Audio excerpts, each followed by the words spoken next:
श्री जी channel में आप सभी श्रोताओं और सखियों का हार्दिक अभिनंदन है।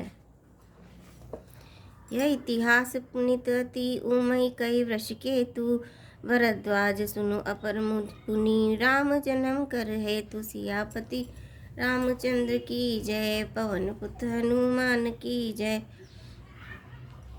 हे मुनि, वह पवित्र और प्राचीन कथा सुनो जो शिवजी ने पार्वती जी से कही थी। संसार में प्रसिद्ध एक केकई देश है। वहाँ सत्यकेतु नाम का राजा राज्य करता था। वह धर्म की धुरी को धारण करने वाला, नीति की खान, तेजस्वी, प्रतापी, सुशील और बलवान था। उसके 2 वीर पुत्र हुए जो सब गुणों के भंडार और बड़े ही रणधीर थे। राज्य का उत्तराधिकारी जो बड़ा लड़का था उसका नाम प्रताप भानु था।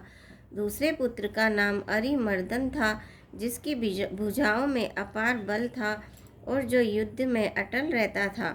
भाई भाई में बड़ा मेल और सब प्रकार के दोषों और छलों से रहित सच्ची प्रीति थी। राजा ने ज्येष्ठ पुत्र को राज्य दे दिया और आप भगवान के भजन के लिए वन को चल दिया।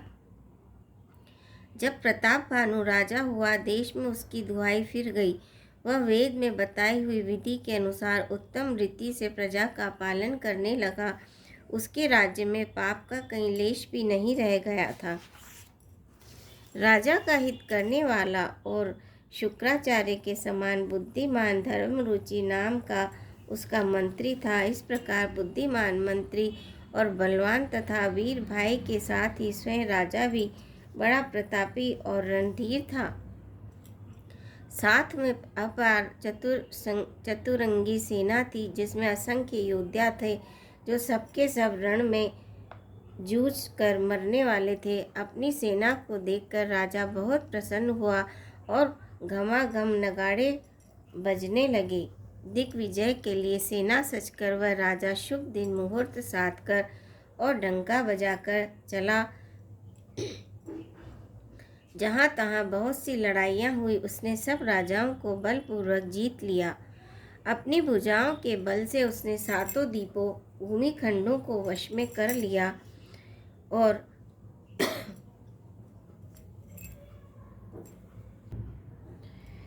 राजाओं से दंड कर लेकर उन्हें छोड़ दिया। संपूर्ण पृथ्वी मंडल का उस समय प्रताप भानु ही एकमात्र चक्रवर्ती राजा था। संसार भर को अपनी भुजाओं के बल से वश में करके राजा ने अपने नगर में प्रवेश किया। राजा अर्थ, धर्म और काम आदि के सुखों का समयानुसार सेवन करता था।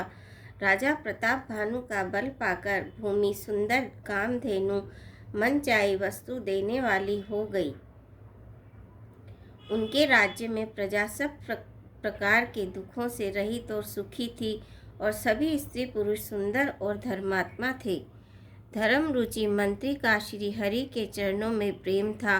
वह राजा के हित के लिए सदा उसको नीति सिखाया करता था। राजा गुरु, देवता, संत, पितर और ब्राह्मण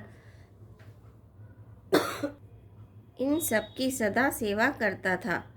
वेदों में राजाओं के जो धर्म बताए गए हैं, राजा सदा आदर पूर्वक और सुख मानकर उन सब का पालन करता था। प्रतिदिन अनेक प्रकार के दान देता और उत्तम शास्त्र, वेद और पुराण सुनता था।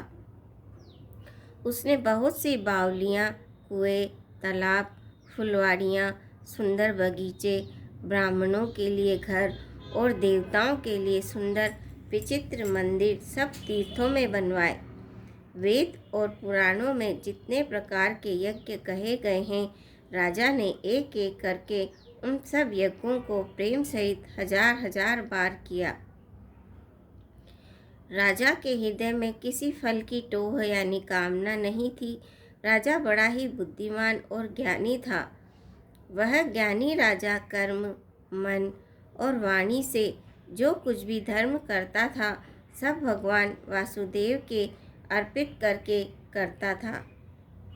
एक बार वह राजा एक अच्छे घोड़े पर सवार होकर शिकार का सब सामान सजाकर विंध्याचल के घने जंगल में गया और वहां उसने बहुत से उत्तम उत्तम हिरण मारे। राजा के राजा ने वन में फिरते हुए एक सूअर को देखा। दांतों के कारण वह ऐसा तीख पड़ता था मानो चंद्रमा को ग्रसकर मुंह में पकड़कर राहु वन में आ छिपा हो। चंद्रमा बड़ा होने से उसके मुंह में समाता नहीं है और मानो क्रोधवश वह भी उसे उगलता नहीं है। यह तो सूअर के भयानक दांतों की शोभा कही गई। इधर उसका शरीर भी बहुत विशाल और मोटा था। घोड़े की आहट पाकर वह घुरघुराता हुआ कान उठाए चौकन्ना होकर देख रहा था। नील पर्वत के शिखर के समान विशाल उस सूअर को देखकर राजा घोड़े को चाबुक लगाकर तेजी से चला और उसने सूअर को ललकारा कि अब तेरा बचाव नहीं हो सकता।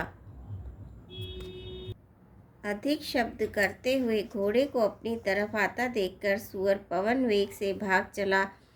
राजा ने तुरंत ही बाण को धनुष पर चढ़ाया। सूअर बाण को देखते ही धरती में दुबक गया। राजा तक तक कर तीर चलाता है, परंतु सूअर छल करके शरीर को बचाता जाता है। वह पशु कभी प्रकट होता और कभी छिपता हुआ भाग जाता था और राजा भी क्रोध के वश उसके साथ पीछे लगा चला जाता था। सूअर बहुत दूर ऐसे जंगल में चला गया जहाँ हाथी घोड़े का निगाह नहीं था। वह राजा बिल्कुल अकेला था और वन में क्लेश भी बहुत था। फिर भी राजा ने उस पशु का पीछा नहीं छोड़ा। राजा को बड़ा धैर्यवान देखकर सूअर भागकर पहाड़ी की एक गहरी गुफा में जा घुसा। उसमें जाना कठिन देखकर राजा को बहुत पश्चाताप होकर लौटना पड़ा, पर उस घोर वन में वह रास्ता भूल गया।